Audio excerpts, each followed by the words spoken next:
Hello dear students and learner. Today I am going to start 6th lecture of fluid mechanics.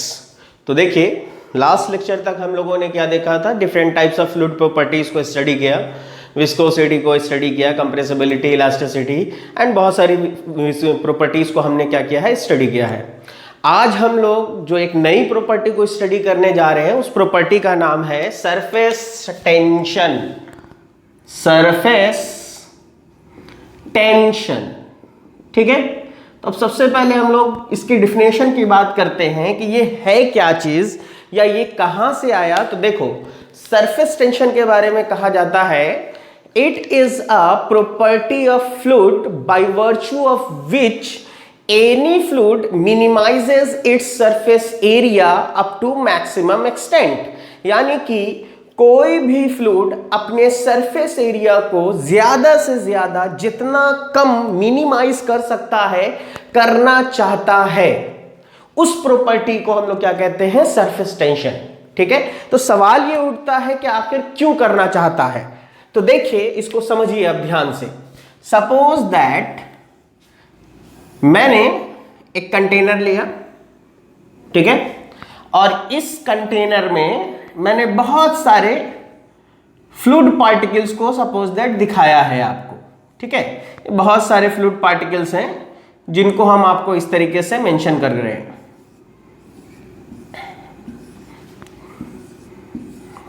ठीक है। तो देखिए, these are the inside particles and these are the surface particle. और हम लोग जानते हैं कि हर लिक्विड के पास क्या होता है, आपको उसके पास दो तरीके का फोर्सेस होता है। एक होता है कोहेसिव फोर्स, एक होता है एडेसिव फोर्स, ठीक है। कोहेसिव फोर्स वो फोर्स होता है जिसकी वजह से मॉलिक्यूल्स अपने ही जैसे दूसरे मॉलिक्यूल को आपस में क्या करता है, एक दूसरे को अट्रैक्ट करता है। क्लियर है। तो अब देखिए, मैं दिखाना ये चाह रहा हूं, सपोज दैट मैंने यहां से एक मॉलिक्यूल इसको चूज कर लिया। तो देखिए, इस मॉलिक्यूल को इधर साइड वाला मॉलिक्यूल अपनी तरफ अट्रैक्ट करेगा, इसको इधर साइड वाला अपनी तरफ अट्रैक्ट करेगा, नीचे वाला, ऊपर वाला, फर्दर चारों तरफ से आपको दिख रहा होगा कि इस मॉलिक्यूल को सारे के सारे पार्टिकल्स क्या कर रहे होंगे, अट्रैक्ट कर रहे होंगे।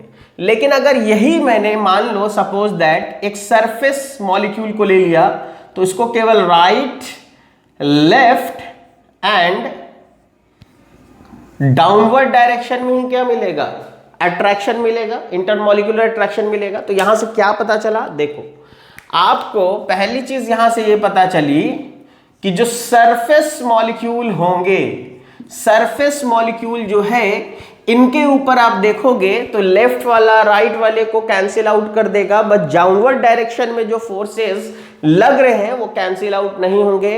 दैट इज कि सरफेस मॉलिक्यूल्स पर जो फोर्सेस लग रहा होगा, कौन सा, कोहेसिव फोर्स, आपस का फोर्स है ना, इसलिए इसको कहेंगे कोहेसिव फोर्स। ये बैलेंस नहीं होगा, बैलेंस्ड नहीं होगा, ठीक है। दैट इज कि जो कोहेसिव फोर्स होगा सरफेस मॉलिक्यूल पर, किस पर, सरफेस मॉलिक्यूल पर, वो कभी भी जीरो के बराबर नहीं मिलेगा। दैट इज कि इसका कुछ ना कुछ रिजल्ट मिलेगा और वो रिजल्ट हमेशा इनसाइड डायरेक्शन में होगा। लेकिन अगर मान लो मैंने यहां से इस मॉलिक्यूल को स्टडी करना चाहा, तो ये कैसा मॉलिक्यूल था, तो ये इसके इनसाइड मॉलिक्यूल थे। और अगर इनसाइड मॉलिक्यूल को आप देखोगे तो इसके ऊपर जो कोहेसिव फोर्सेस लग रहा है चारों तरफ से, वो सब का सब आपको दिख रहा होगा, क्या हो गया है, बैलेंस हो गया है। इसको ये कैंसिल करेगा, इधर वाले को ये कैंसिल करेगा, ऊपर वाले को नीचे वाला कैंसिल करेगा। दैट इज कि नेट कोहेसिव फोर्स क्या मिलेगा, जीरो, ठीक है। लेकिन यहां पर नेट कोहेसिव फोर्स जीरो नहीं मिलेगा। दैट इज कि जो मॉलिक्यूल सरफेस पर मौजूद होगा उसके अगल बगल वाले कोहेसिव फोर्स तो कैंसिल आउट हो जाएंगे, लेकिन जो इनसाइड की तरफ जो कोहेसिव फोर्स लग रहा है वो कभी भी जीरो के बराबर नहीं होगा। और इन सब का रिजल्टेंट उस मॉलिक्यूल को उसके इनसाइड क्या करेगा, खींचेगा, ठीक है। तो अब देखो, यहीं से ये तो नॉर्मल कंडीशन बताया ताकि आपको समझ में आए। मान लो इसी को दिखाने के लिए मैंने यहां पर एक और डायग्राम बनाया। एक एबनॉर्मल शेप का कोई मैंने मॉलिक्यूल दिखाया कि ये एक एबनॉर्मल शेप का मॉलिक्यूल है जो फ्री फॉल इसी तरीके से आइसोलेटेड कंडीशन में है और इसके सरफेस के मॉलिक्यूल्स को हम दिखा रहे हैं, ठीक है। तो these are the surface molecules. बहुत सारे होंगे, सारे सरफेस पे होंगे, लेकिन आपको स्टडी के लिए केवल मैंने 4 दिखाया है। तो क्या होगा, अभी थोड़ी देर पहले देखा हमने, अगल बगल वाले जो फोर्सेस होंगे वो बैलेंस हो जाएंगे, लेकिन इनसाइड जो फोर्स लगेगा वो कभी भी बैलेंस नहीं होगा। डेट इज की इसके ऊपर, इधर और इधर सब पर इनसाइड डायरेक्शन में एक अनबैलेंस्ड फोर्स हावी होगा, और वो अनबैलेंस्ड फोर्स कौन सा फोर्स होगा, कोहेसिव फोर्स होगा, ठीक है। तो यहां पर एक कोहेसिव फोर्स अनबैलेंस्ड हो जाएगा और वो क्या करेगा, इन सब को इनसाइड क्या करेगा, खींचेगा। तो ये सारे के सारे मॉलिक्यूल जो सरफेस पर होंगे वो अंदर की तरफ खिंचाना शुरू करेंगे, और जैसे जैसे अंदर की तरफ आएंगे उसका सरफेस एरिया क्या होगा, डिक्रीज होगा, और डिक्रीज होते होते कहां पहुंचेगा, स्फीयर तक पहुंचेगा। Because in all geometrical figures sphere has the minimum surface area. यही कारण है कि बारिश की बूंद जो होती है उसका शेप कैसा बनता है, स्फेरिकल। अगर कोई पूछे कि चलिए सब कुछ ठीक है, सरफेस पे जो मॉलिक्यूल्स थे वो सब अंदर आए, सरफेस एरिया जो है वो डिक्रीज करने लगा, तो स्फेयर ही क्यों बना, और कुछ बनता, स्फेयर क्यों बना? तो आपको इसका जवाब मैथमेटिक्स से देना है, ठीक है। तो आप कहोगे because in all geometrical figures sphere has the minimum surface area, that's why surface tension के कारण किसी भी मॉलिक्यूल्स का जो शेप बनता है, जो ड्रॉपलेट्स का शेप बनता है, वो कैसा बनता है, स्फेरिकल बनता है, और कैसा भी नहीं बनेगा। क्लियर है? और स्फीयर का सरफेस एरिया कितना होता है, तो 4πr²। क्लियर? तो अब देखो ये सारे के सारे अंदर की तरफ लगेंगे, इसका आउटर सरफेस एरिया डिक्रीज करेगा, और डिक्रीज करके ये कैसा शेप बनाएगा, एक स्फीयर बना लेगा। यानी कि अभी भी इसके सरफेस पर वो मॉलिक्यूल्स मौजूद हैं, लेकिन अब क्या हुआ, देखो अभी भी इसके ऊपर इनसाइड डायरेक्शन में एक तरीके का अट्रैक्शन लग रहा है जो इन सब को अंदर की तरफ खींचना चाह रहा है, और वो कौन सा फोर्स है, कोहेजन। लेकिन अब ये इससे ज्यादा नहीं जा रहा है। क्यों? क्योंकि देखो अब ये जब अंदर खींचना चाह रहा है तो ये और ये उसको रोक दिया है, इसीलिए इसके ऊपर टेंशन इधर साइड आएगा, जबकि इसके ऊपर देखोगे तो टेंशन इस डायरेक्शन में आएगा, और ये टेंशन कहां पर आ रहा है, सरफेस पर आ रहा है। और इसी सरफेस पर जो टेंशन, जो फोर्स आ रहा है या टेंशन आ रहा है, उसी को हम लोग क्या कहते हैं, सरफेस टेंशन। आप इसको ऐसे भी अज्यूम कर सकते हो कि अगर मान लीजिए एक फुटबॉल है, ठीक है, और आप क्या करना चाहते हैं कि फुटबॉल की तरह मॉलिक्यूल पूरा ये है, और मान लो कि इसके चारों तरफ मॉलिक्यूल्स है, अभी भी अंदर खींचा जा रहा है, लेकिन वो फुटबॉल अंदर की तरफ नहीं जा रहा है, क्योंकि उसके जो रबड़ हैं वो एक दूसरे को टाइटली क्या है, फील्ड किए हुए हैं। क्लियर? तो आपको शेप कैसा बना, स्फीयर बना। और स्फीयर क्यों बनेगा, इसका जवाब समझ में आ गया, क्योंकि सारे ज्योमेट्रिकल फिगर्स में सबसे मिनिमम सरफेस एरिया किसका होता है, स्फीयर का होता है, और वो कितना होता है, 4πr²। r is the radius of the sphere. तो आपको देखो सरफेस टेंशन का डेफिनेशन ये था कि हर फ्लूइड चाहता है कि अपना सरफेस एरिया क्या करे, ज्यादा से ज्यादा जितना कम करना चाहता है कर ले, और वो फिर कैसा शेप बना ले, स्फेरिकल शेप बना ले। ये प्रॉपर्टी कौन सी प्रॉपर्टी कहलाती है, सरफेस टेंशन। क्लियर? तो इस पूरे कंडीशन में पूरा जो ये सारी चीजें मैंने बताई, आपको क्या दिख रहा है, सरफेस टेंशन एक्चुअल में किसके कारण आया है। तो the correct answer is surface tension तभी आया क्योंकि ये हावी हुआ था। अगर ये नहीं होता तो सरफेस टेंशन के आने का कोई सवाल ही नहीं था।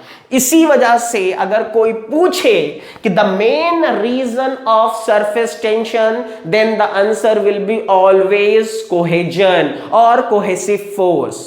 ठीक है, एडेशन नहीं बोलिएगा। कई लोगों को बहुत कंफ्यूजन है कि सर एडेशन क्यों नहीं होगा। देखो फॉर एग्जांपल मान लो ये मेरा फिंगर और मेरा हैंड दोनों अटैच है, फिंगर और हैंड के बीच में जो अट्रैक्शन है, जो बॉन्डिंग है, वो कोहेजन है। और अगर बाहर से कोई इस फिंगर को खींचे तो इसके और फिंगर के बीच में जो बॉन्डिंग होगी वो कौन सी होगी? एडेशन। तो देखो फिंगर और हैंड के बीच में क्या है? कोहेजन।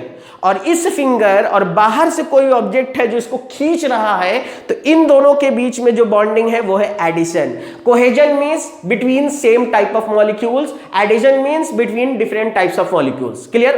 तो अब देखो आपके इन दोनों हाथ के बीच में बॉन्डिंग है, ठीक है, ये आया, ये खींचा, बिल्कुल खींचा, लेकिन आपके इन दोनों उंगली के बीच में टेंशन या तनाव इसलिए आया है क्योंकि इन दोनों में बॉन्डिंग है। इसके खींचने से क्या फर्क पड़ता है?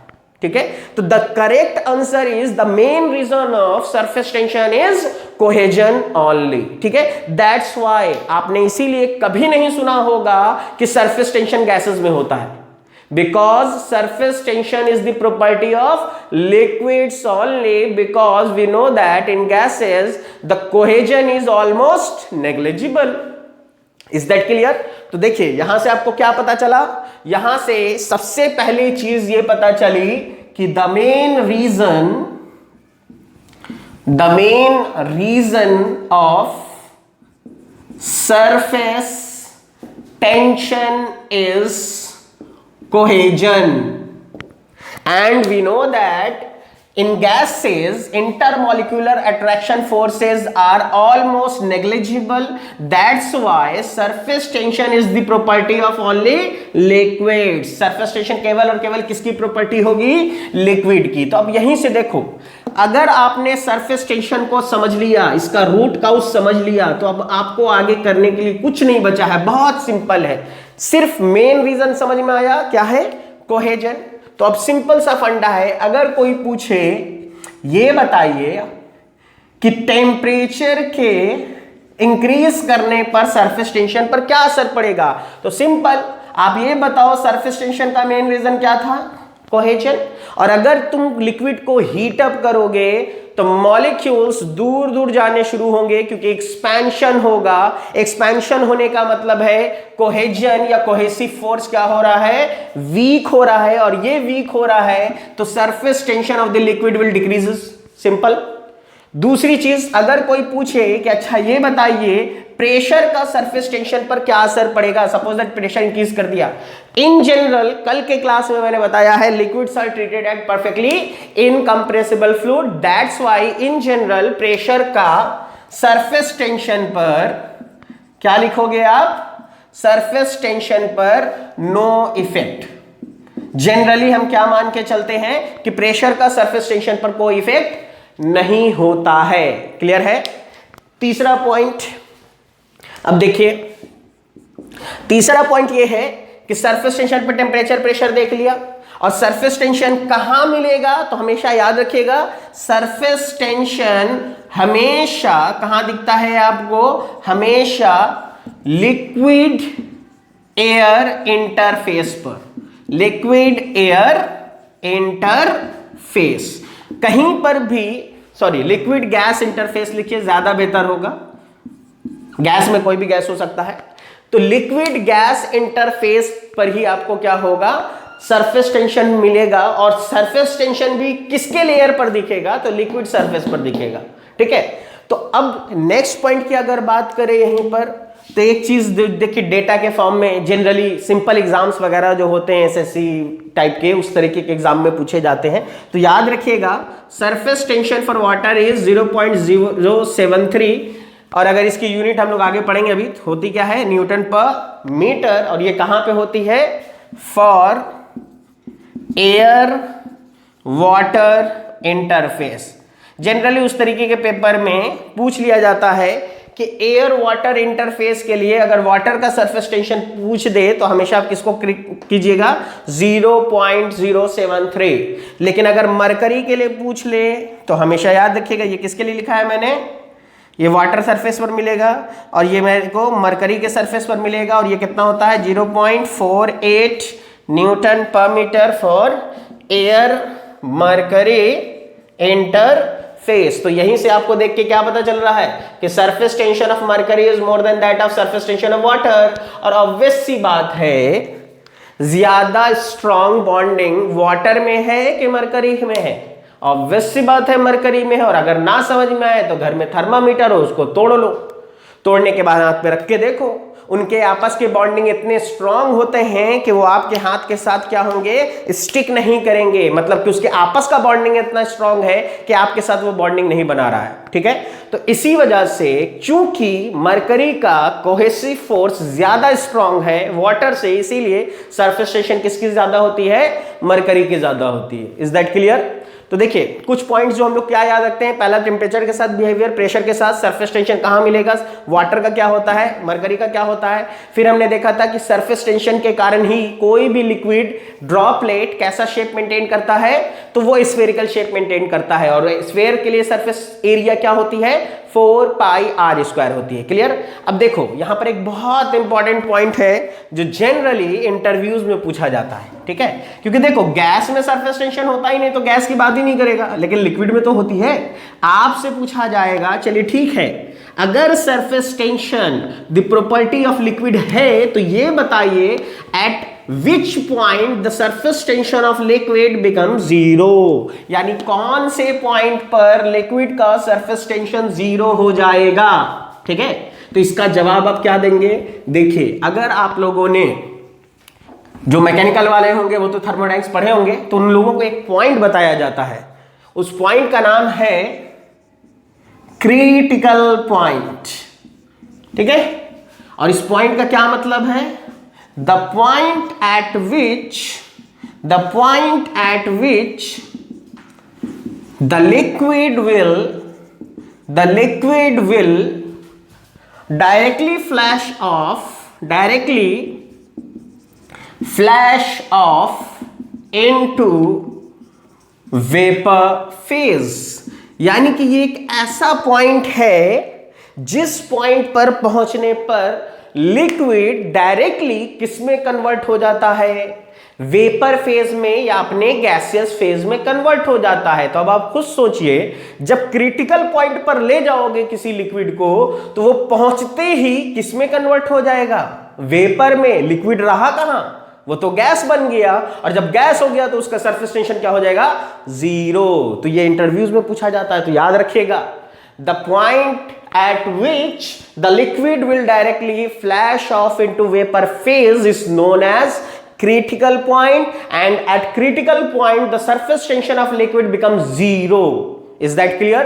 दूसरी चीज, अब देखो ये बताओगे तो अगला सवाल ये भी पूछ सकता है कि चलिए ठीक है, तो वाटर के लिए क्रिटिकल पॉइंट क्या होता है, तो आप बता दीजिएगा कि फॉर वाटर, जनरली इंटरव्यू के पॉइंट से बता रहे हैं, फॉर वाटर क्रिटिकल पॉइंट के लिए जो क्रिटिकल प्रेशर है वो कितना है, 221 bar pressure, and the temperature is 374.16 degree Celsius. ठीक है, तो ये आप याद रखोगे। क्लियर है?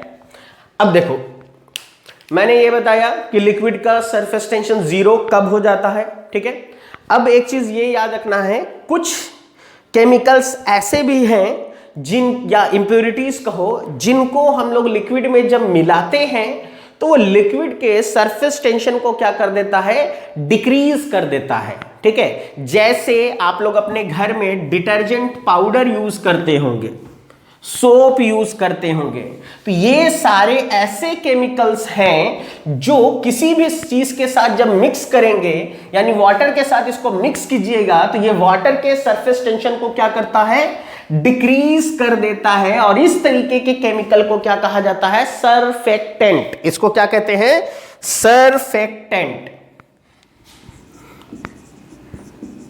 तो आप याद रखेंगे सरफेक्टेंट किसको कहा जाता है, द केमिकल और impurities which decreases the surface tension of liquid is known as surfactant. That is कि ये सरफेस टेंशन ऑफ लिक्विड को क्या कर देगा, डिक्रीज कर देगा, घटा देगा। इसको क्या कहा जाता है, सरफेक्टेंट। और इसके एग्जाम्पल आप लेना चाहो तो क्या लिख दोगे, सोप, डिटर्जेंट, etc।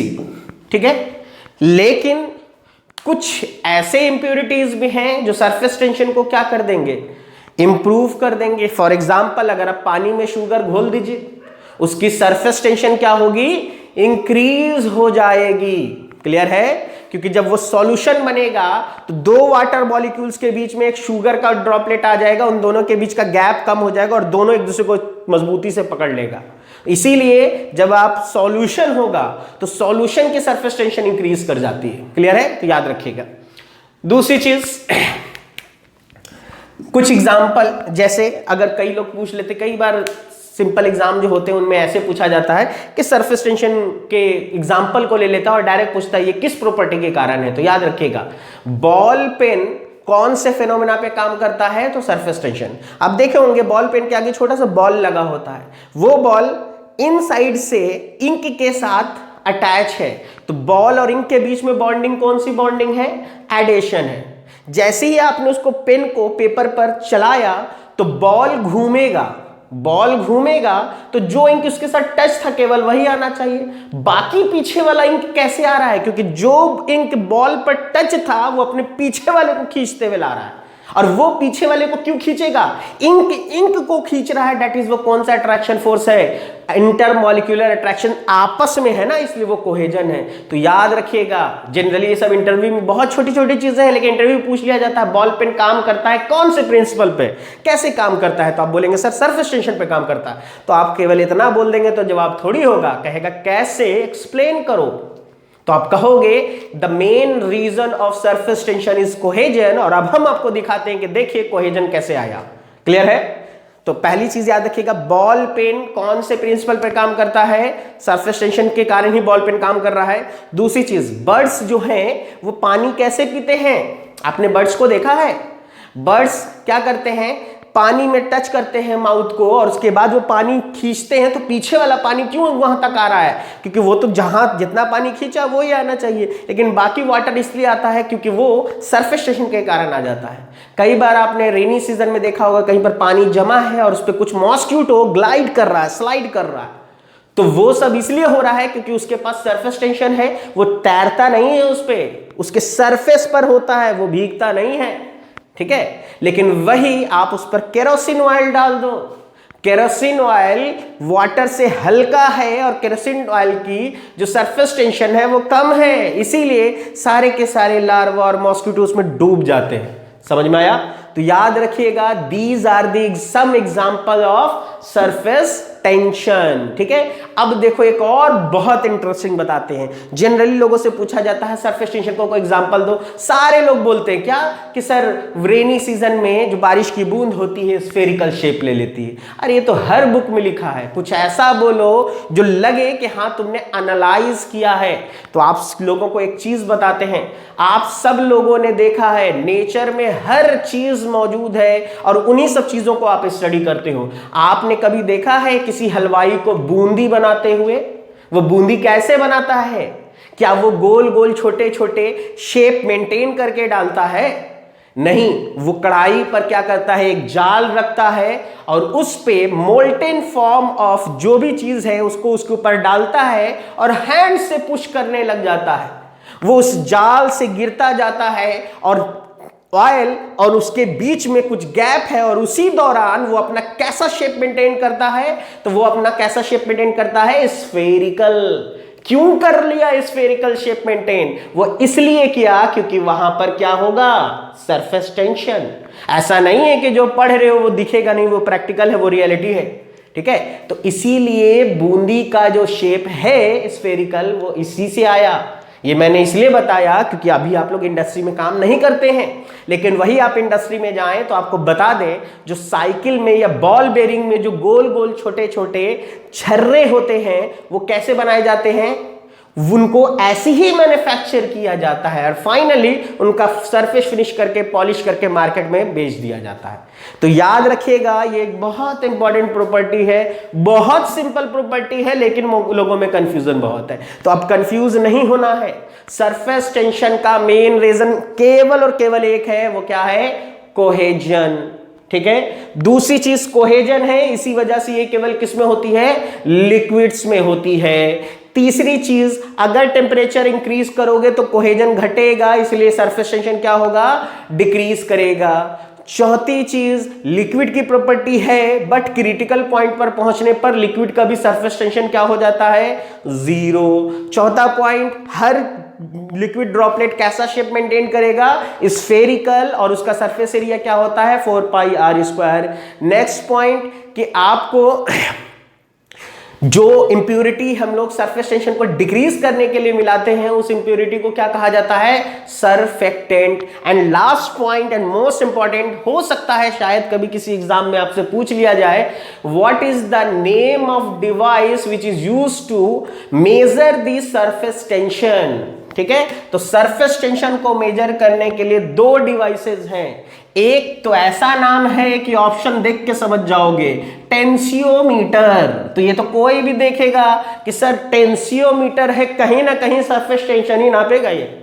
लेकिन अगर ऑप्शन में टेंसियोमीटर ना दे तो याद रखिएगा एक और डिवाइस है जिसका नाम है stalagmometer and which is use for the measurement of surface tension. Is that clear? Okay fine. देखिए, तो यहां तक जो अभी तक मैंने बात की वो केवल और केवल मैंने कॉन्सेप्ट की बात की है। तो अगर किसी को डेफिनेशन लिखना हो सरफेस टेंशन का तो क्या लिखेंगे, it is the property of fluid by which the fluid decreases its surface area up to its maximum extent. Is that clear? चलिए, यहां तक कॉन्सेप्ट की बात हुई। अब इसको हम लोग पढ़ेंगे कि न्यूमेरिकली अगर मेरे को सरफेस टेंशन फाइंड आउट करना होगा तो कैसे करेंगे। ठीक है, तो देखो अब हम लोग सीखेंगे न्यूमेरिकली इसको कैसे फाइंड आउट करेंगे। तो देखो, mathematically surface tension is defined as the ratio between force per unit length। अब सवाल ये उठता है कि फोर्स पर यूनिट लेंथ क्यों है, कैसे है। तो देखो, इसको समझने के लिए आपको एक एग्जांपल दे रहे हैं। ये एक पेपर है सपोज दैट, ठीक है, और क्या है कि आपको ये पेपर स्फेरिकल शेप में समझो। ठीक है, अब हम इन साइड से इसके नीचे जो मॉलिक्यूल है सब इसको अपनी तरफ खींच रहा है और कैसा शेप बनाने के लिए मजबूर कर रहा है, स्फेरिकल। तो जब सबको इसको अंदर की तरफ खींचेगा तो देखो, एक रोटी हो या एक रबड़ का टुकड़ा हो और उसको खींच के तुम गोल बनाना चाहते हो और बीच में एक लाइन रख दो, तो तुमको ऐसा नहीं लगेगा कि वो लाइन जितनी मोटी तुमने खींची है रबड़ पर वो लाइन मोटी हो रही है। एक रबड़ लो, ठीक है, और उसको क्या करो, कैसा शेप बनाना है, स्फेरिकल, क्योंकि सब मॉलिक्यूल्स को कहां खींचा जाएगा, इनसाइड। जब इनसाइड खींचोगे तो देखो एक लाइन उस रबड़ पर तुम पहले से खींच के रखना। अगर उस लाइन की मोटाई तुमने 2 mm रखी है और तुम रबड़ को खींच के स्फेरिकल बना रहे हो तो उसकी मोटाई क्या होगी, फैलेगी। दैट इज कि दिस इज द लाइन, और इस लाइन के ऊपर इस तरीके से फोर्सेस लग रहा है तभी तो लाइन मोटा हुआ। इसीलिए कहा जाता है mathematically surface tension is equal to force per unit length. Clear है? देखिए, इसीलिए इसकी यूनिट क्या होगी, न्यूटन पर मीटर। लेकिन एग्जाम में देखोगे और कहेगा what is the unit of surface tension, और ऑप्शन में ये गिवन नहीं होगा। यही तो बात है। तो देखो, एक तो मैंने ये बताया मैथमेटिकली ये क्या चीज है। अब इसी के नीचे एक लाइन और जानिए कि surface tension is also known as surface energy. Surface tension को ही हम लोग क्या कह सकते हैं, सरफेस एनर्जी। तो अब सवाल ये उठता है पहले कि व्हाट इज सरफेस एनर्जी, और दोनों सेम कैसे हुआ। तो देखो, सरफेस एनर्जी का मतलब ये है, सपोज दैट मान लो मैंने एक स्फेरिकल ड्रॉपलेट लिया जो ऑलरेडी किस शेप में था, स्फेरिकल शेप में मेंटेन्ड था। ये अपना मिनिमम सरफेस एरिया पर है। कहां है, इसकी सरफेस एरिया कैसी है, मिनिमम सरफेस एरिया। ठीक है, आपने क्या किया, इसके ऊपर स्ट्रेच करना शुरू किया। दैट इज किसका डेफिनेशन क्या है, amount of stretching work required to increase the surface area by unit amount और unity, that is कि उसका surface area जितना भी है आप उसके surface area को किस amount से increase करना चाहते हैं, तो 1 मीटर स्क्वायर से आप increase करना चाहते हैं तो उसके लिए आपको कितना वर्क करना पड़ेगा। ठीक है, that is कि आप इसको क्या लिख सकते हो, amount ऑफ सरफेस एनर्जी को लिखोगे amount of stretching work required to increase the surface area by unity, that is 1 metre square से आप इंक्रीज करना चाहते हो। तो आप सोचो ये इंक्रीज कैसे होगा इसका सरफेस एरिया। मान लो सपोज दैट अभी इसका सरफेस एरिया एक स्फेरिकल शेप का था, मैंने मान लिया कि उसका सरफेस एरिया था 3 मीटर स्क्वायर। हम क्या करना चाहेंगे, हम चाहेंगे कि इसका सरफेस एरिया चारों तरफ से एक तरीके से एक बॉल है गोल सा स्फेरिकल है, हम चारों तरफ से उसको खींचें और खींच के उसका सरफेस एरिया कितना कर दें, 4 कर दें, तो कितने से इंक्रीज कर जाएगा, 1 से। तो अगर ऐसा करना है मेरे को तो मुझे क्या करना पड़ेगा, चारों तरफ से इस स्फेयर को क्या करना पड़ेगा, स्ट्रेच करना पड़ेगा। मैंने इसको चारों तरफ से क्या करना शुरू कर दिया, स्ट्रेच करना शुरू कर दिया। ठीक है, क्या करना शुरू किया, स्ट्रेच। ठीक है, चलिए देखिए मैंने इसको स्ट्रेच करना शुरू किया। ठीक है, अब ये बताइए अगर मैंने इसको चारों तरफ से स्ट्रेच करना शुरू किया तो अब जो नया सरफेस एरिया इसका जो बनेगा वो कुछ ऐसा होगा। देखिए दिख रहा है आपको, हाँ देखिए ऐसा कुछ हुआ, यानी पहले जो सरफेस एरिया था और अब जो सरफेस एरिया होगा वो a प्लस डेल्टा ए होगा, कुछ इंक्रीज हुआ होगा। क्लियर है, तो आपको सपोज दैट पहले जो भी इसका लेंथ था वो l था और आपने कितने लेंथ से इंक्रीज कर दिया है, डेल्टा l से। तो देखो surface tension is equal to क्या होता था, फोर्स अपॉन लेंथ। ठीक है, और उसको जब स्ट्रेच करोगे तो लंबाई भी तो चेंज करेगा, तो लंबाई कितने से चेंज करेगा, डेल्टा एल से। ऐसा करते हैं हम इसको डेल्टा एल बटा डेल्टा एल से मल्टीप्लाई डिवाइड कर दें, क्या फर्क पड़ेगा। तो आप देखो force into displacement is work done, force into displacement is work done, and length into change in length का मतलब क्या है, इसका मतलब है change in area, that is की sigma is equal to work done upon delta A and which is also known as surface energy. इसीलिए definition क्या है सरफेस एनर्जी का, कि amount of stretching work required to increase the surface area by unit amount और unity. Clear है, ठीक है। तो देखिए, और इसी वजह से अब यहीं से देखो सरफेस टेंशन कहो चाहे सरफेस एनर्जी कहो, बोथ क्या दिख रहा है, सेम। और सेम है तो इसकी यूनिट क्या मिलेगी, वर्क की यूनिट होती है जूल एंड एरिया की यूनिट होती है मीटर स्क्वायर। इसीलिए जब एग्जाम में क्वेश्चन देता है कि what is the unit of surface tension, option में ये गिवन नहीं होता है, ऑप्शन में गिवन क्या होता है, जूल पर मीटर स्क्वायर। अब आप खुद सोचो जूल का मतलब क्या होता है, न्यूटन मीटर, और नीचे मीटर स्क्वायर है तो मीटर मीटर कटेगा, क्या बचेगा, न्यूटन मीटर बचेगा, न्यूटन पर मीटर। क्लियर है, तो ये तो रहा आपको इसके कॉन्सेप्ट की बात। तो अब आप याद रखेंगे कि सरफेस टेंशन को ही आप सरफेस एनर्जी भी कह सकते हैं। ठीक है, और सरफेस एनर्जी का डिफिनेशन क्या होगा, amount of stretching work required to increase the surface area by unit amount. Clear है, चलिए ठीक है। देखिए यहां तक तो अभी जो मैंने बात की ये कॉन्सेप्ट और उसको मैथमेटिकली फाइंड आउट करने की बात की। अब देखिए एक छोटा सा फंडा बताते हैं आपको।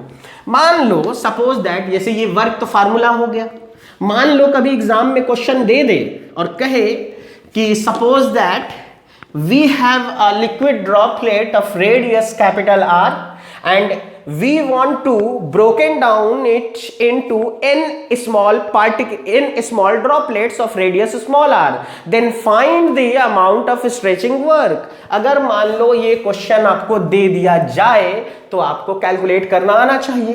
तो देखो इसके लिए हम आपको बहुत सिंपल सा फंडा सिखाते हैं। क्वेश्चन क्या है तो समझो, क्वेश्चन पहले लिख देते हैं। ठीक है, मैंने कहा if we have a liquid droplet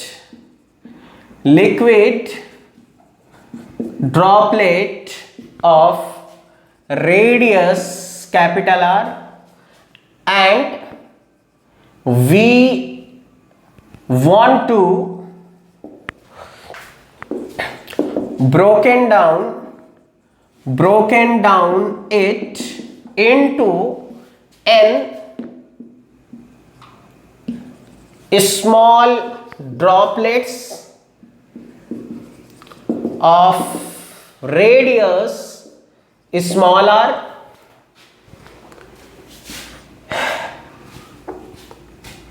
then find the amount of stretching work or work required to it if sigma is surface tension of liquid droplet। ये मैंने एक क्वेश्चन लिख दिया। सपोज दैट कि मेरे पास, अब इसको समझने की जरूरत क्या है, अगर कभी ऐसा क्वेश्चन दिया जाए तो इसके लिए हम आपको एक डेराइव करके एक फार्मूला बता रहे हैं। ये इसलिए बता रहे हैं, डायरेक्टली एग्जाम में पूछा जा सकता है कि बताइए अमाउंट ऑफ स्ट्रेचिंग वर्क जो चाहिए होगा वो कितना होगा, 4 ऑप्शन दे देगा, ऑप्शन में आपको फार्मूला बेस रहेगा, या तो आप उसको याद रखोगे, बेहतर है कि आप इस चीज को सीख जाओ, न्यूमेरिकल भी बन जाएगा और वो फार्मूला भी पता चल जाएगा। तो हम लोगों को क्वेश्चन क्या कहता है, इस क्वेश्चन को समझो। मैंने कहा क्वेश्चन में कि we have a liquid droplet having surface tension sigma and radius capital R, and we want to broken down it into small n droplets of radius small r। मैंने इस बड़े ड्रॉपलेट को n नंबर के छोटे droplets में तोड़ना चाहा है। तो पहली चीज तो ये कि अगर हम ऐसा करना चाहते हैं तो हमको कितना वर्क, अपने से थोड़ी टूटेगा, आपको तोड़ के निकालना पड़ेगा, ठीक है। तो आपको कितना वर्क करना पड़ेगा, पहली चीज। दूसरी चीज से ऑब्जेक्टिव के बहुत सिंपल क्वेश्चन बन सकते हैं। हो सकता है एग्जाम में आपको कैपिटल आर दे दे, स्मॉल आर दे दे, कह दे find the number of droplets, n कितना होगा। हो सकता है n दे दे, कैपिटल आर दे दे, कह दे जो n ड्रॉपलेट्स बन रहे हैं उनका रेडियस क्या होगा। क्लियर है। तो देखो आपको पता है इस फंडे में इन दोनों को अगर आप देखते हो तो आपको क्या समझ में आता है। अगर हम एक बड़े ड्रॉपलेट को छोटे ड्रॉपलेट्स में तोड़ेंगे भी तो क्या चीज है जो नहीं बदलेगी, वो है वॉल्यूम। आप 1 लीटर का बोतल लेके आए, उसको छोटे वेसल में, बर्तन में रख दें, तो क्या पानी 1 लीटर से बढ़ के 2 लीटर हो जाएगा? 1 ही लीटर रहेगा ना। दैट इज की वॉल्यूम विल नेवर चेंजेस। तो यहां पर आप क्या यूज कर सकते हो, आप यूज कर सकते हो कंजर्वेशन ऑफ वॉल्यूम। तो आपको यहां से क्या पता चला, आपको पता चला according to conservation of volume will never changes, that is volume of this bigger droplet should be equal to the n small droplets। ठीक है। तो वॉल्यूम स्फीयर का क्या होता है, 4/3 pi capital R cube should be equal to the n times of the 4/3 pi small R cube. Clear है। 4/3 पाई से pi cancel out हो गया। यहां से एक बहुत अच्छा रिलेशन मिला आर, कैपिटल आर और स्मॉल आर के बीच में। ठीक है। तो आपको क्या मिलेगा, आपको जो मिलेगा relation small R is equal to capital R upon n पे पावर 1/3। ऑब्जेक्टिव का क्वेश्चन बन गया आपका। आर दे दे, कैपिटल आर दे दे, एन पूछे निकल जाएगा, एन दे दे, कैपिटल आर दे दे, निकल जाएगा। क्लियर है। जब ये निकल गया तो हमको पता है क्या निकालने के लिए कहा जा रहा है, हम लोग को पता है sigma is equal to work done upon delta A, and question में कहा जाता है जा रहा है find the amount of work required ऐसा करने के लिए वर्क कितना चाहिए, तो वर्क डन कितना होगा, sigma into change in surface area. तो अगर मैंने सरफेस एरिया का चेंज निकाल लिया तो सिग्मा है, मल्टीप्लाई कर देंगे। तो चेंज इन सरफेस एरिया क्या होगा, तो हमेशा याद रखो, अगर तुम किसी बिगर मॉलिक्यूल को उसके स्मॉलर स्मॉलर मॉलिक्यूल्स में तोड़ोगे तो सरफेस एरिया उसका इंक्रीज हो जाएगा, ठीक है। और ये चीज आपको देखना है, तो हम आपको एक ऐसा एग्जांपल देते हैं जो आप अपने घर में देखे होंगे। आप सब लोगों में से कभी किसी ने गेहूं पिसाया है, जाकर गेहूं से आटा बनवाया है? जितना गेहूं भर के ले जाते हो बोरे में, जब वो पिसा जाता है तो बोरे में उसकी अमाउंट ज्यादा दिखती है। बोरे का सरफेस एरिया यानी उसके जिस बर्तन में है उसमें उसका सरफेस एरिया क्या होता है, इंक्रीज हो जाता है। तो हमेशा याद रखोगे, जो स्मॉलर पार्टिकल्स में हमने तोड़ा है, छोटे छोटे ड्रॉपलेट्स में तोड़ा है, इसका सरफेस एरिया इसके सरफेस एरिया से क्या होगा, ज्यादा होगा। क्लियर है? तो अब ज्यादा सरफेस एरिया होगा तो क्या होगा, इसके सरफेस एरिया में से इसको घटा देंगे। तो देखो, अगर सरफेस एरिया की बात करें तो 4 पाई स्मॉल आर स्क्वायर, और कितना ड्रॉपलेट, कितने छोटे छोटे ड्रॉपलेट में तोड़ा था, तो n ड्रॉपलेट्स में था। इसमें से किसको घटाने का, 4 पाई कैपिटल आर स्क्वायर। दोनों जगह से आपको क्या कॉमन निकलेगा, दोनों जगह से आप क्या कर सकते हो, कॉमन ले सकते हो। ऐसा करते हैं, क्वेश्चन मिटा देते हैं, ऊपर लिख देते हैं। देखो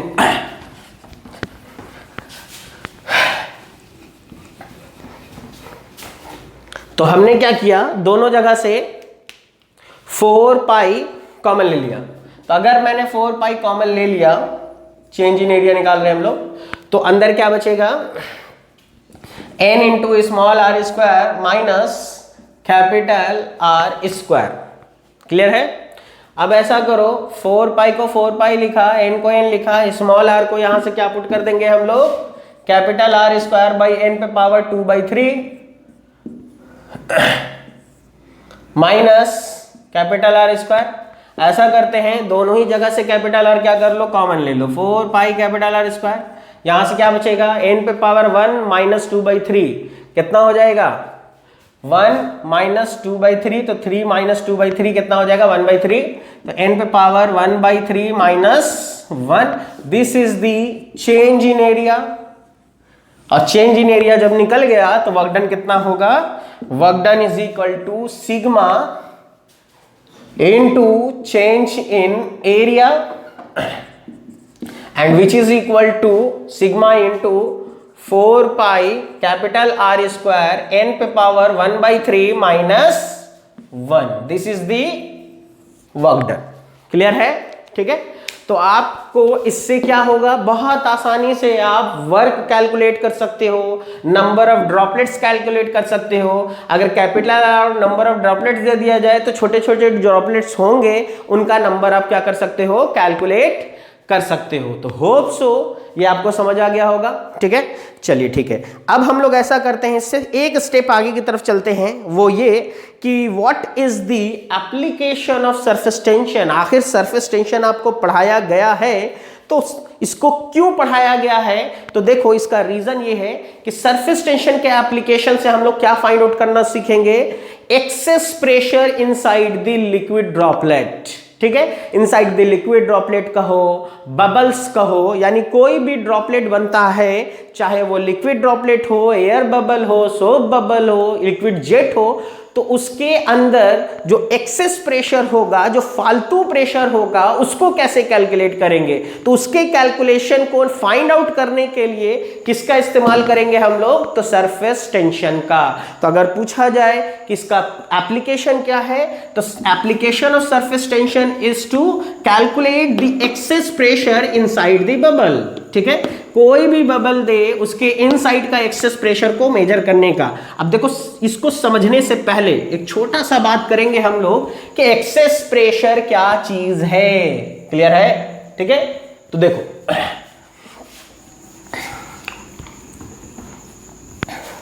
सबसे पहले हम लोग किसका कॉन्सेप्ट देखेंगे, व्हाट इज एक्सेस प्रेशर, और ये आया कहां से, ये है क्या चीज।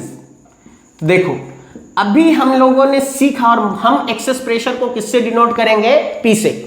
अब देखो, अभी हमने क्या सीखा, कोई भी लिक्विड ड्रॉपलेट जो है वो अपना शेप कैसा मेंटेन कर रहा है, स्फेरिकल शेप मेंटेन कर रहा है। ये एक स्फेयर है और ये उस स्फेयर का क्या है, सेंटर है। ये उस स्फेयर का क्या है, सेंटर है।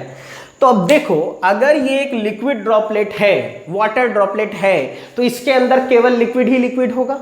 मतलब कि इसके अंदर जो भी चीज मौजूद होगी वो लिक्विड होगी। ये पूरा वाटर का ड्रॉपलेट है, सपोज दैट, ठीक है, ये एक वाटर ड्रॉपलेट है। इसको बहुत अच्छे से विजुअलाइज करो, वरना नहीं समझ में आएगा कि ऐसा क्यों होता। और बहुत कम लोग बताएंगे कि एक्सेस प्रेशर कहां से आया, ये क्यों हुआ। क्योंकि सबसे पहला सवाल ये उठता है कि सर अगर बबल के अंदर प्रेशर फालतू था तो बबल रप्चर क्यों नहीं हुआ। क्लियर है? तो हमेशा याद रखना, कोई भी चीज रप्चर तब होती है जब फोर्स अनबैलेंस होता है। प्रेशर को उससे कोई मतलब नहीं है, क्योंकि pressure is equal to force per unit area. ठीक है, तो आपको प्रेशर फालतू हो रहा है उससे कोई मतलब नहीं है, फोर्सेस बैलेंस होने चाहिए। अगर फोर्स अनबैलेंस होगा तो तुरंत वो चीज क्या होगी, टूट जाएगी, रप्चर हो जाएगी। क्लियर है? तो देखो, इसके अंदर जो भी लिक्विड मॉलिक्यूल होगा वो सारा का सारा लिक्विड मॉलिक्यूल क्या कर रहा होगा, अपने ही आउटर मोस्ट सरफेस पर बाहर की तरफ क्या कर रहा होगा, धक्का लगा रहा होगा। वो चाहेगा कि इस सरफेस को ब्रेक करके बाहर चल जाए, धक्का लगा रहा होगा, देखो, ठीक है। और ये सब मॉलिक्यूल जो अंदर से बाहर की तरफ जाने के लिए अपने ही सरफेस पर पुश कर रहा है, ये सब उसके सरफेस पर कैसा है, 90 डिग्री होगा, क्योंकि ये एक प्रेशर है जो इनसाइड प्रेशर है। ये कौन सा प्रेशर है, ये वो प्रेशर है जो उसके अंदर के मॉलिक्यूल्स इसके आउटर मोस्ट सरफेस पर लगा रहे होंगे। ये वो फोर्स के कारण आएगा, क्योंकि देखो मॉलिक्यूल्स कैसे भी टकरा सकता है। मान लो सपोज दैट, देखो अगर एक मॉलिक्यूल मेरे हाथ पे ऐसे आके टकरा गया, मेरे हाथ पर ये नॉर्मल नहीं है, मेरे सरफेस पर ये नॉर्मल नहीं है, लेकिन इसका दो कंपोनेंट टूटेगा, एक रेड वाला, देखो एक रेड वाला और एक ब्लैक वाला। समझ में आया? ब्लैक वाला शियर देगा और रेड वाला क्या देगा, नॉर्मल। तो आपके बॉडी पर कोई भी पार्टिकल कैसे भी टकराए वो दो ही चीज देगी, या तो शियर या तो नॉर्मल। तो जो नॉर्मल वाला सब था वो सब क्या करेगा, इनसाइड से बाहर की तरफ पुश कर रहा है। इसीलिए ये normal force per unit area, ये जो प्रेशर कहलाएगी वो कहलाएगी पीआई। और पीआई का क्या मतलब है, पीआई मींस इनसाइड प्रेशर, यानी कि जो भी लिक्विड उसके इनसाइड में क्या था, कैप्चर था, वो जो प्रेशर लगा रहा है वो इनसाइड प्रेशर है। और ये फ्री फॉल है, कहां है, ये कहां है रखा हुआ, एयर में। चारों तरफ इसके हवा ही हवा है, एयर ही एयर है। तो एयर क्या करेगा, एयर जो होगा वो बाहर से इसकी तरफ फोर्स लगा रहा होगा, और उसका जो नॉर्मल फोर्स आएगा वो भी क्या होगा, सरकमफ्रेंस पर 90 डिग्री होगा, तभी तो। और जितनी भी सरकमफ्रेंस पर 90 डिग्री डालोगे वो सब कहां से गुजरेगा, उसके सेंटर से गुजरेगा। ठीक है, तो बाहर से ये जो हम दिखा रहे हैं, इनसाइड वाला तो समझ में आ गया। ये कौन सा प्रेशर है, ये जो बाहर से हम दिखा रहे हैं, this is known as PO या P naught, and which is known as outside pressure. ठीक है, और हमेशा याद रखिएगा व्हाट इज एक्सेस प्रेशर। तो excess pressure is, P is inside pressure minus outside pressure. Clear है? दैट इज की एक्सेस प्रेशर जो होगा वो हमेशा P I minus P outside होगा। तो अब सवाल ये उठता है कि कैसे पता चला कि सर इनसाइड का प्रेशर ज्यादा था। अब देखो ध्यान से समझो इसको। अगर मान लो मैं इसका एक टुकड़ा काट लूं तो आपको कैसा टुकड़ा दिखाई देगा, ये दिखाई देगा। मैंने स्फेयर का एक क्या कर लिया, टुकड़ा कट कर लिया। ठीक है, ये ओरिजिनल है। ठीक है, अब ध्यान से देखो, इनसाइड से जो प्रेशर आ रहा है वो ठीक इसके सरफेस पर क्या होगा, 90 डिग्री होगा। ये है इनसाइड का pressure, P inside, P inside. ठीक है, और जो बाहर से है वो क्या है, P आउटसाइड। अगर देखो बाहर से प्रेशर और इनसाइड से प्रेशर सेम होता तो उसका जो सरफेस होता वो ऐसा होता, वो कर्व क्यों बना? कर्व बनने ही का मतलब है कि अंदर से ज्यादा पुश मिल रहा है, बाहर से कम है, तभी तो उसका शेप कैसा हो गया, केव जैसा हो गया, गुफा जैसा हो गया, कर्व बन गया। तो अब सवाल उठा कि सर अंदर से प्रेशर ज्यादा तो टूटा क्यों नहीं? क्योंकि देखो यहां से लेकर के यहां तक जो था वो पूरा का पूरा इसको कैंसिल आउट कर गया, लेकिन अभी भी ये जो छोटा सा बचा है ये फालतू है, किधर से? अंदर के साइड से, और ये फालतू कितना है? तो P I minus P naught, that is कि this is the excess pressure, this is the excess pressure. और ये एक्सेस प्रेशर अगर है तो रप्चर क्यों नहीं हो रहा है? क्योंकि देखो ये जब उसको अंदर की तरफ धकेल रहा है, ऐसे धक्का मार रहा है, तो ये इसको खींच रहा है, इधर वाला मॉलिक्यूल इसको क्या कर रहा है? अपनी तरफ खींच के पकड़ा हुआ है, इधर वाला मॉलिक्यूल इसको अपनी तरफ खींच के पकड़ा हुआ है। दैट इज की इसी वजह से, यही वो कारण है जिस वजह से इसके सरफेस पर एक तनाव या खिंचाव आया है, इसी के वजह से आया ना। और इस खिंचाव के कारण इसके सरफेस पर क्या जनरेट किया हुआ है? This is the surface tension. तो क्या समझ में आया?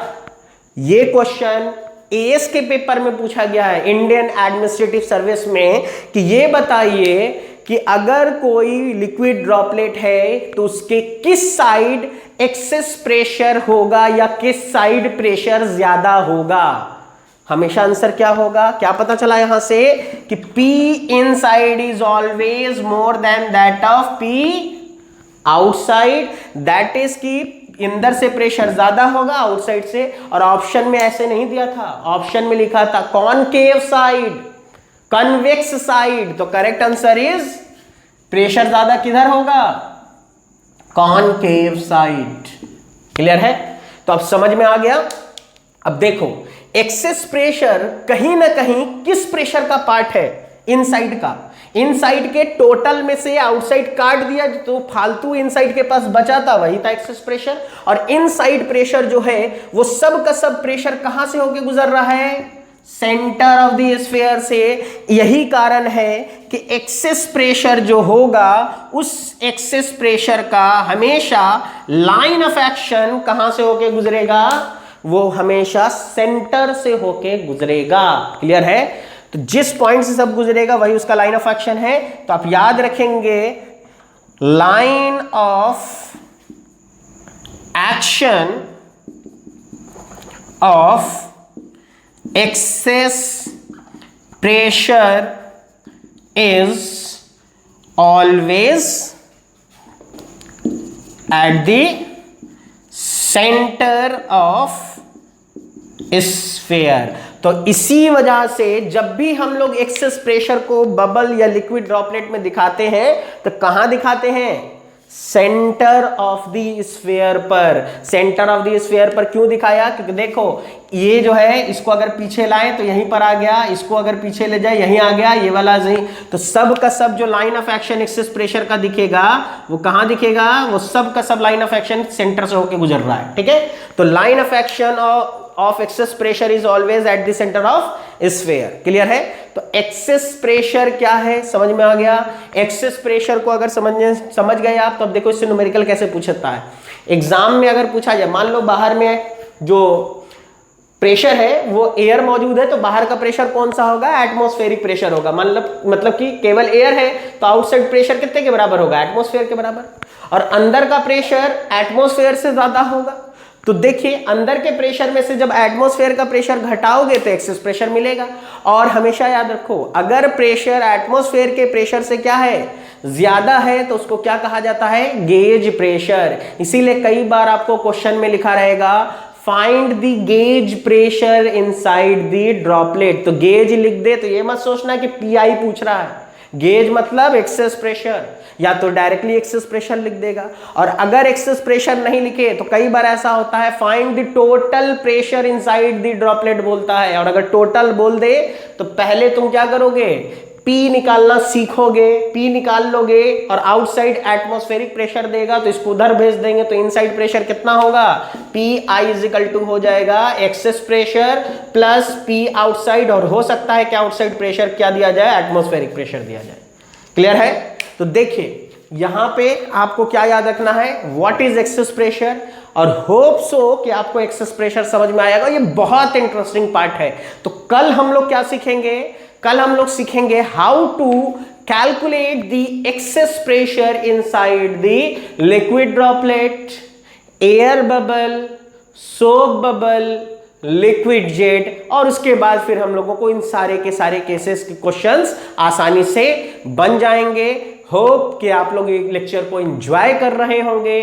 तो please like, share and subscribe my channel, और हमेशा एंजॉय कीजिए पढ़ाई को। Good night.